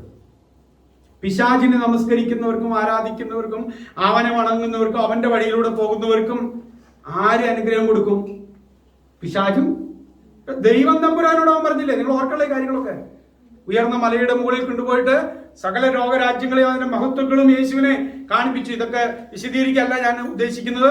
എന്നിട്ട് പറയാ, ഇതെല്ലാം നിനക്ക് ഞാൻ തരാം, നീ എന്നെ ഒന്ന് വീണ് നമസ്കരിച്ചാൽ മതി, ഇതെല്ലാം നിനക്ക്. നീ എന്തിനാ ക്രൂശിലേക്ക് പോണത്? നീ എന്തിനാ കഷ്ടത അനുഭവിക്കുന്നത്? നീ എന്തിനാ വഴി തിരഞ്ഞെടുക്കുന്നത്? നിനക്ക് അനുഗ്രഹമാണ്, നിനക്ക് ലോകരാജ്യത്തിന്റെ നേതൃത്വമാണ് നീ ഏറ്റെടുക്കാൻ ആഗ്രഹിക്കുന്നെങ്കിൽ, നീ രാജാവാണെങ്കിൽ, നീ രാജ്യത്വമാണ് ആഗ്രഹിക്കുന്നതെങ്കിൽ, you just bow down and worship me, I can give you this. അതാണ് പിശാച് പറഞ്ഞത്. And Jesus was not willing to take up the shortcut, and he was not willing to do what he suggested. അപ്പൊ ഞാൻ പറഞ്ഞത്, കാണുന്ന എല്ലാ അനുഗ്രഹങ്ങളും ദൈവത്തിൽ നിന്നാണെന്ന് വിചാരിക്കരുത്. എൻ്റെ ജീവിതത്തിലേക്ക് വരുന്ന അനുഗ്രഹങ്ങൾ അത് ദൈവം തന്നത് മാത്രമാകണമെന്ന് ആഗ്രഹിക്കണം നമ്മൾ. ഓക്കെ. അപ്പൊ ഇവിടെ യബ്ബേസിന്റെ ജീവിതത്തിന്റെ പരിമിതികളും ഇല്ലായ്മകളും തന്നെ ജീവിതത്തിൽ നിന്ന് അകറ്റിയില്ല. ഇന്ന് പകൽക്കാലം നമുക്കൊന്ന് ചിന്തിക്കാം. അതുകൊണ്ടാണ് ഞാൻ പറഞ്ഞത്, തന്റെ പ്രാർത്ഥന കയ്പില്ലാത്ത പ്രാർത്ഥനയായിരുന്നു എന്ന് പറയുന്നത്. എന്തുകൊണ്ടാണ് കയ്പില്ലാത്ത പ്രാർത്ഥനയായിരുന്നത്? താൻ ദൈവത്തോട് പരാതി പറഞ്ഞ് വളരെ വഴക്കം പിടിച്ചുള്ള പ്രാർത്ഥനയാണോ നിങ്ങളിത് കാണുന്നത്? ഈ പ്രാർത്ഥനയുടെ ടോൺ എന്ന് നിങ്ങൾ നോക്കി. ഈ പ്രാർത്ഥനയുടെ ടോൺ, ആ പ്രാർത്ഥനയുടെ ടോണിൽ എന്താ കാണുന്നത്? ആ ടോൺ, അതിന്റെ മൂഡ് എന്താണ്? ഒരു റിക്വസ്റ്റ് അല്ലേ, ഒരു അപേക്ഷ. ആ വാക്ക് എന്നെ പലപ്പോഴും ചിന്തിപ്പിച്ചിട്ടുള്ളതാണ്. ഞാൻ പണ്ടിത് വായിച്ചിട്ട് ഞാൻ കരഞ്ഞു പോയിട്ടുണ്ട്. എനിക്കിപ്പോൾ അത് പണ്ട് കരഞ്ഞതുകൊണ്ടാകാം ഇപ്പം എനിക്ക് ആ കരച്ചിൽ വരാത്തത്. ഞാനത് പല പ്രാവശ്യം വായിച്ചപ്പോൾ എനിക്ക് ആ വാക്ക് ഞാൻ വായിച്ച് ഞാനിങ്ങനെ ധ്യാനിച്ച് എനിക്ക് കരച്ചിൽ വന്നു. ദൈവത്തോട് കയ്പില്ലാതെ പറയുകയാണ്. എന്താ പറയണെന്ന് അറിയാമോ? താൻ വളരെ പരിമിതികളിലൂടെ കഴിഞ്ഞു പോവുകയാണ്. വളരെ വേദനയുണ്ട് എനിക്ക്. എന്നിട്ട് പറയുകയാണ്, അനർത്ഥം എനിക്ക് വ്യസന കാരണമായി തീരാതോണം എന്നെ കാക്കുകയും ചെയ്താൽ കൊള്ളാമായിരുന്നു കർത്താവേ, അല്ലേ? You would keep me എന്നതാണ്. യു മസ്റ്റ് എന്നൊന്നുമല്ല പറയുന്നത്. ചില ആളുകൾ പറയില്ലേ, എന്താ മോളുടെ ട്രാൻസ്ലേഷൻ എഴുതിയിരിക്കുന്നത്? കുഴപ്പമില്ല, കൊള്ളായിരുന്നു എന്ന് പറഞ്ഞാലും കൊള്ളാമായിരുന്നു എന്ന് പറഞ്ഞാലും ശരിയാണ്. അപ്പോ ദൈവത്തോട് അങ്ങനെയാണ് ആഗ്രഹം പറയുന്നത്, അങ്ങനെയാ പറയുന്നത്. ഇന്ന് നമുക്ക് എന്താ പ്രാർത്ഥിക്കുമ്പോൾ ഉണ്ടാകും? നമുക്ക് ഇല്ലെങ്കിൽ നമ്മൾ നോക്കിയിട്ട് പറയാം, കൊണ്ട് കർത്താവേ, അവന് വീടുണ്ട്, അവന് കാറുണ്ട്, അവന് ആ സൗകര്യങ്ങളുണ്ട്, ഇവന് അവിടെ ഉണ്ട്, എൻ്റെ കൂടെ പഠിക്കുന്നവരൊക്കെ അങ്ങ് ആകാശത്തെത്തി, ഞാനാണെങ്കിൽ ഇപ്പോഴും ഇവിടെ എത്തിയിട്ടാണ് എന്നൊക്കെ പറഞ്ഞ് എവിടെ ദൈവം, എവിടെ പോയി ദൈവം? താൻ ഈ ദൈവത്തെ തള്ളിക്കളഞ്ഞോ? ഈ ദൈവത്തെ തള്ളിക്കളഞ്ഞില്ല. തൻ്റെ ജീവിതത്തിന്റെ പരിമിതികളുടെ ഉള്ളിലും ഇല്ലായ്മയിലും വേദനയിലും ഈ ദൈവത്തെ അവൻ മുറുകെ പിടിച്ചു. ഇന്ന് പകൽക്കാലം നമുക്കുള്ളൊരു വെല്ലുവിളിയും ദൂതും ഇത് തന്നെയാണ്. നമ്മുടെ ജീവിത സാഹചര്യങ്ങളായിരിക്കരുത് നമ്മുടെ വിശ്വാസത്തിന്റെ പാത നിർണ്ണയിക്കുന്നത്. ഓക്കെ, നമ്മുടെ ഇല്ലായ്മകളായിരിക്കരുത് ഈ വിശ്വാസത്തിൽ തുടരണമോ വേണ്ടയോ എന്ന് നമ്മളെ ചിന്തിപ്പിക്കുന്നത്. എനിക്ക് വീട് തന്നാൽ, എനിക്ക് ജോലി തന്നാൽ, എന്നെ പഠിക്കാൻ സഹായിച്ചാൽ, എനിക്ക് വാടക തന്നാൽ ഞാൻ ഈ ദൈവത്തെ പിന്തുടരാമെന്നായിരിക്കരുത് നമ്മൾ തീരുമാനിക്കേണ്ടത്. ശത്രുക്കും മേശയ്ക്കും അഭേദ്രകവും ജീവിതത്തിന്റെ തീച്ചൂളയുടെ അനുഭവത്തിന്റെ മുന്നിൽ നിൽക്കുമ്പോൾ അവർ പറഞ്ഞു, ഞങ്ങൾ സേവിക്കുന്ന ഈ ദൈവത്തിന് ഈ തീച്ചൂളയിൽ നിന്ന് വിടുവിക്കുവാനായിട്ട് കഴിയുമെന്ന് ഞങ്ങൾ വിശ്വസിക്കുന്നവരാണ്. പക്ഷേ ഇതിൽ നിന്നും, ഈ തീച്ചൂളയിൽ നിന്നും ഞങ്ങളെ വിടുവിച്ചാലും ഇല്ലെങ്കിലും ഞങ്ങൾ ഈ നിൽക്കുന്ന വിഗ്രഹത്തെ നമസ്കരിക്കാൻ പോകുന്നില്ല. കാരണം ഞങ്ങളുടെ കൺവിക്ഷൻസ്, ഞങ്ങളുടെ ബോധ്യങ്ങൾ അതല്ല. അപ്പോൾ 4 കാശ് വെച്ച് നീട്ടുന്നത് കണ്ടിട്ടല്ല നമ്മുടെ വിശ്വാസ ജീവിതത്തിന്റെ പാത നമ്മൾ തിരഞ്ഞെടുക്കുന്നത്. ഒരുപക്ഷെ ഈ ക്രിസ്തീയ ജീവിതത്തിൽ നമുക്ക് ഞെരുക്കങ്ങളുണ്ടാകും, പട്ടിണികളുണ്ടാകും, ഇല്ലായ്മകളുണ്ടാകും, നമുക്ക് പല പരിമിതികളുണ്ടാകും. പക്ഷേ അതും വിശ്വാസവും ജീവിതവും തമ്മിൽ കൂട്ടിക്കുഴയ്ക്കരുത്. ക്രിസ്ത്യാനിറ്റി നമുക്ക് നൽകുന്നത് നിത്യജീവനാണ്. A life beyond this life. അതാണ് കർത്താവ് നൽകിയിരിക്കുന്ന ഏറ്റവും വലിയ വാഗ്ദത്തം, നിത്യജീവൻ. ഈ ആയുസ് വേഗം തീരും. ഇവിടെ നമുക്ക് കുറേ അനുഗ്രഹങ്ങളും കുറേ അതും ഇതും ഒക്കെ കിട്ടിയത് കൊണ്ട് നമ്മുടെ ജീവിതം സംതൃപ്തമാകണമെന്ന് നിർബന്ധമൊന്നുമില്ല. ഓക്കെ, നിങ്ങൾ ആഗ്രഹിച്ച ഒരു കോഴ്സ് നിങ്ങൾക്ക് പഠിച്ചു എന്നുള്ളത് കൊണ്ട് ജീവിതം വിജയിച്ചു എന്ന് വരില്ല. നിങ്ങൾ ആഗ്രഹിച്ച ഒരു വീട്ടിൽ സ്വർണ്ണ തളികയും ഒക്കെയുള്ള വീട്ടിൽ നിങ്ങൾ എന്താ പറയുക, നിങ്ങളുടെ ആഡംബരങ്ങൾക്കും ആഗ്രഹങ്ങൾക്കും അനുസരിച്ച് ജീവിച്ചു എന്ന് കരുതി സമാധാനത്തോടെ ജീവിക്കാൻ കഴിയണമെന്ന് നിർബന്ധമൊന്നുമില്ല. സങ്കീർത്തനക്കാരൻ പറഞ്ഞു, ഞാൻ സമാധാനത്തോടെ കിടന്നുറങ്ങും, നീയല്ലോ യഹോവേ എന്നെ നിർഭയം വസിക്കുമാറാക്കുന്നത്. ദൈവം ഉറക്കം തന്നില്ലെങ്കിൽ നമ്മൾ കിടക്ക മേടിച്ചതുകൊണ്ട് കാര്യമില്ല. സ്വർണ്ണ തളികയിലാണ് ഭക്ഷണം കഴിക്കാനായിട്ട് നമുക്ക് സൗകര്യങ്ങളുണ്ട് എന്ന് കരുതി വിശപ്പില്ലെങ്കിൽ ഒരല്പം പോലും നമുക്ക് കഴിക്കാൻ കഴിഞ്ഞെന്ന് വരില്ല. എല്ലാ സൗകര്യങ്ങളും എല്ലാം വീട്ടിലുണ്ട്, പലതുമുണ്ട്. പക്ഷെ ആസ്വദിക്കാനുള്ള മനസ്സ് അല്ലെങ്കിൽ ആ ഒരു ബോധം ഇല്ലാത്തവരാണ് നമ്മളെങ്കിലോ. ഇതുകൊണ്ടല്ല ഗുണമുണ്ടോ? അപ്പൊ ഏറ്റവും വലിയ അനുഗ്രഹമായിട്ട് എന്തിനെയൊക്കെയാണ് നമ്മൾ കാണേണ്ടതെന്നാണ് ചിന്തിക്കുന്നത്. അപ്പോൾ ഇവിടെ ഞാൻ പറയാൻ ആഗ്രഹിക്കുന്ന ഒരു കാര്യം എന്ന് പറയുന്നത്, ഭൗതിക സാഹചര്യങ്ങൾ നമ്മുടെ വിശ്വാസ ജീവിതത്തിന്റെ പാതയെ നിശ്ചയിക്കരുത്. അല്ലെങ്കിൽ ഭൗതിക സാഹചര്യങ്ങൾ, ഇടുക്കങ്ങൾ, വേദനകൾ യബ്ബേസിനെ ദൈവത്തിൽ നിന്ന് അകറ്റിയില്ല. ദൈവത്തോട് തനിക്ക് കയ്പുണ്ടായില്ല, അമ്മയോട് കയ്പുണ്ടായില്ല, വീട്ടുകാരോട് കയ്പുണ്ടായില്ല. ഞാൻ എന്തിനാ ജനിച്ചതെന്ന് പറഞ്ഞ് താൻ ശപിച്ചില്ല. താന് ആരോടും കയ്പില്ലാതെ, ദൈവത്തോടും കയ്പില്ലാതെ ദൈവത്തോടുള്ള കാര്യം പറയുകയാണ് ചെയ്യുന്നത്. ഒരു കാര്യം കൂടി പറഞ്ഞ് ഞാൻ അവസാനിപ്പിക്കാം. മറ്റൊരു കാര്യം ഈ പ്രാർത്ഥനയിലൂടെ നമ്മൾ കാണുന്നു. അവസാനത്തെ വാക്ക്, അവൻ അപേക്ഷിച്ചതിനെ ദൈവം അവന് നൽകി. ദൈവത്തിന് മാത്രമേ നമ്മുടെ സ്ഥിതികൾ മാറ്റുവാൻ കഴിയുള്ളൂ എന്ന് യബ്ബേസ് വിശ്വസിച്ചു. യബ്ബേസിന് മാത്രമേ ജീവിതത്തിന്റെ സ്ഥിതികൾ മാറ്റാൻ കഴിയുള്ളൂ എന്ന് യബ്ബേസ് വിശ്വസിച്ചു. അതുകൊണ്ടാണ് ഇസ്രായേലിന്റെ ദൈവത്തോട് പ്രാർത്ഥിച്ചത്. വളരെ സ്പെസിഫിക് ആയിരുന്നു പ്രാർത്ഥന, ഇസ്രായേലിന്റെ ദൈവത്തോട്. പ്രിയപ്പെട്ടവരെ, എൻ്റെയും നിങ്ങളുടെയും സ്ഥിതികൾ മാറ്റാൻ നിങ്ങളും ഞാനും ചിന്തിക്കുന്ന ആളുകളെന്ന് വിചാരിച്ചാൽ നടക്കണമെന്ന് നിർബന്ധമൊന്നുമില്ല, കേട്ടല്ലോ. നമ്മൾ പലരെയും ആശ്രമിക്കാറില്ലേ? നമ്മൾ നമ്മുടെ മുന്നിൽ പല പല കുതിരകളും പല രഥങ്ങളും ഉണ്ട്. നമ്മൾ വിചാരിക്കുന്നത് പുള്ളിയോട് എന്ന് ചോദിച്ചാൽ കാര്യം നടക്കുന്നതാണ്. ചിലർ രഥങ്ങളിലും ചിലർ കുതിരകളിലും ആശ്രയിക്കുന്നു. ഞങ്ങളോ ഞങ്ങളുടെ ദൈവമായ യഹോവയിൽ ആശ്രയിക്കുന്നു. നമ്മുടെ ആശ്രയം ദൈവത്തിലായിരിക്കട്ടെ. നമ്മുടെ സ്ഥിതിഗതികൾ മാറ്റാൻ ദൈവത്തിന് കഴിയും, ദൈവത്തിന് മാത്രമേ കഴിയുള്ളൂ. നമ്മുടെ ഇടുക്കങ്ങൾ, ഇല്ലായ്മകൾ, നമ്മുടെ പോരായ്മകൾ, നമ്മുടെ പരിമിതികളൊക്കെ മാറ്റി നമുക്ക് വിശാലത കൊണ്ടുവരുവാൻ ദൈവത്തിന് സാധ്യമാണ്. അത് സാധ്യമാണെന്ന് നമ്മളോട് പറയാൻ വേണ്ടിയിട്ട് ഈ പ്രാർത്ഥന ഇവിടെ രേഖപ്പെടുത്തിയിരിക്കുന്നത്. ദൈവം പേടിച്ച് അയ്യോ നിങ്ങൾ ആരും എന്നോട് പ്രാർത്ഥിക്കരുത്, ഇങ്ങനെയൊക്കെ പ്രാർത്ഥിച്ച് എനിക്ക് ചെയ്തു തരാൻ ഇതൊന്നും പറ്റുകയില്ല, എനിക്ക് അതിനൊക്കെ പരിമിതികളുണ്ടെന്ന് ആണ് ദൈവം ചിന്തിച്ചതെങ്കിൽ ഈ പ്രാർത്ഥന ദൈവം അവിടെ നമുക്ക് വേണ്ടി രേഖപ്പെടുത്തുകയില്ലായിരുന്നു. അപ്പൊ ഈ പ്രാർത്ഥനയിൽ നിന്ന് എന്തോരം കാര്യങ്ങളാണ് നമുക്ക് പഠിക്കാൻ പറ്റുന്നത് എന്നറിയാമോ? സാഹചര്യങ്ങൾ അങ്ങനെയാണെങ്കിലും ദൈവത്തിൽ നിന്ന് അകലാത്ത യബ്ബേസ് സാഹചര്യങ്ങളിൽ ദൈവത്തോട് ആത്മാർത്ഥമായ ആവശ്യബോധത്തിൽ നിന്ന് പ്രാർത്ഥിച്ച, കയ്പില്ലാതെ പ്രാർത്ഥിച്ച, പക്വമായി പ്രാർത്ഥിച്ച യബ്ബേസിന്റെ പ്രാർത്ഥന ദൈവം കേട്ടു. ദൈവം അവന് താൻ എന്താണോ അപേക്ഷിച്ചത് അത് നൽകി. നമ്മുടെ ജീവിത സാഹചര്യങ്ങൾ മാറ്റാൻ കഴിയും. ദൈവത്തിൽ വിശ്വസിക്കുക, തളരരുത്, നിരാശപ്പെട്ടു പോകരുത്.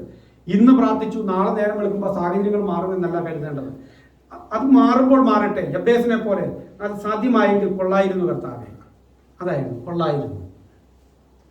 അല്ലാതെ നാളെ നേരം വെളുക്കുമ്പോഴത്തേക്ക് എൻ്റെ സാഹചര്യം മാറിയില്ലെങ്കിൽ ഞാൻ വിശ്വാസം ഉപേക്ഷിക്കും, പള്ളിയിൽ പോലെ നിർത്തും എന്നല്ല നമ്മൾ പറയേണ്ടത്. അത് രണ്ടും വേറെയാണ്. നമുക്ക് വീടുണ്ടോ ഇല്ലയോ എന്നുള്ളതിലല്ല നമ്മുടെ ഈ വിശ്വാസം ശരിയാണോ എന്ന് തീരുമാനിക്കേണ്ടത്, കേട്ടോ. എൻ്റെ കാലില് എന്താ പറയുക അരിമ്പാറ മാറ്റിയാൽ ഞാൻ കർത്താവിന് കൊടുത്തേക്കാം. കർത്താവെ, നീ എനിക്ക് 10 ഏക്കർ ഭൂമി തന്നാൽ 1 ഏക്കർ ഞാൻ തന്നേക്കാം. 10 ഏക്കർ തരുമ്പോഴാണ് നമ്മൾ വിചാരിക്കുന്നത് ഇപ്പോഴാണ് ദൈവം ശരിയുണ്ടെന്ന് എനിക്ക് മനസ്സിലായത് എന്നല്ല നമ്മൾ ചിന്തിക്കേണ്ടത്. 10 ഏക്കർ തരുമ്പോൾ മാത്രമല്ല ദൈവം ഉള്ളത്. അല്ലെങ്കിൽ നമുക്ക് കർത്താവെ എനിക്ക് 35,000 രൂപ ശമ്പളം തന്നാലേ, അല്ലെങ്കിൽ ഞാനൊരു പൈലറ്റ് ആയാൽ, അപ്പൊ നമ്മൾ അതുവരെയും ദൈവത്തെ ഇങ്ങനെ നോക്കുകയാണ്. പൈലറ്റായി ഇപ്പൊ എനിക്ക് മനസ്സിലായി ദൈവം ഉണ്ടെന്നുള്ളത്. അങ്ങനെയല്ല ദൈവം ഉണ്ടെന്ന് കണക്കാക്കേണ്ടത്. നമ്മുടെ ഇടുക്കത്തിലും ഞെരുക്കത്തിലും ദൈവമുണ്ട്. അതൊന്നും നമ്മൾ നോക്കി ദൈവത്തെ അളക്കരുത്. അപ്പൊ വിശ്വാസവും ഭൗതിക സാഹചര്യങ്ങളും രണ്ടും രണ്ടായിട്ട് കാണാൻ നമ്മൾ പഠിക്കണം. ഇത് രണ്ടും ഒരേപോലെ കണ്ട് ഇത് അതിൽ നോക്കിയിട്ടാണ് ദൈവം ഉണ്ടോ ഇല്ലയോ എന്ന് ചിന്തിക്കണമെങ്കിൽ അപകടമാണ്. അപകടമാണ്. പക്ഷെ ഒരു കാര്യം ഉറപ്പാണ്, ഈ ദൈവം നമ്മുടെ സ്ഥിതിഗതികൾ മാറ്റുന്ന ദൈവമാണ്.